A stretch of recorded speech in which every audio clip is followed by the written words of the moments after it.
হসপিটালে ভর্তি আছেন, আল্লাহ তাআলার কাছে দোয়া করি যাতে আল্লাহ তাআলা তাকে সুস্থতা এবং নেক হায়াত দারাজ করুক। আপনাদের অনেক আত্মীয় স্বজন অসুস্থ আছেন। আমাদের বাংলাদেশের হসপিটাল সিস্টেমটা ভালো না। হসপিটালে গেলে আপনার পকেটের টাকা কাইটা রাখা দেয়। অনেকে দুঃখে কষ্টে আছেন, বাচ্চারা পড়াশোনা করাইছেন ইউনিভার্সিটিতে, এখন সে চাকরির জন্য যাবে, সেটা হলো আপনি কি বিএনপি নাকি জামাত নাকি এনসিপি এইসব সিস্টেমের মধ্যে চলে যায়।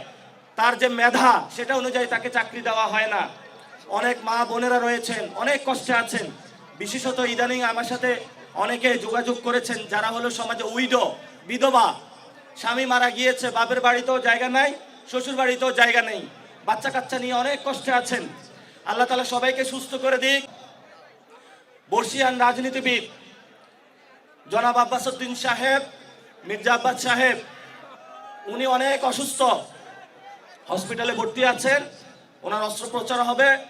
আমরা ইফতারের আগ মুহূর্তে আল্লাহ তাআলার কাছে দোয়া করি যাতে আল্লাহ তাআলা তাকে সুস্থতা এবং নেক হায়াত দারাজ করুক, যাতে উনি বাংলাদেশের মানুষের খেদমত করতে পারে এবং সংস্কার থেকে শুরু করে বাংলাদেশের মানুষের যে জন আকাঙ্ক্ষাগুলো রয়েছে সেগুলো বাস্তবায়ন করতে পারে।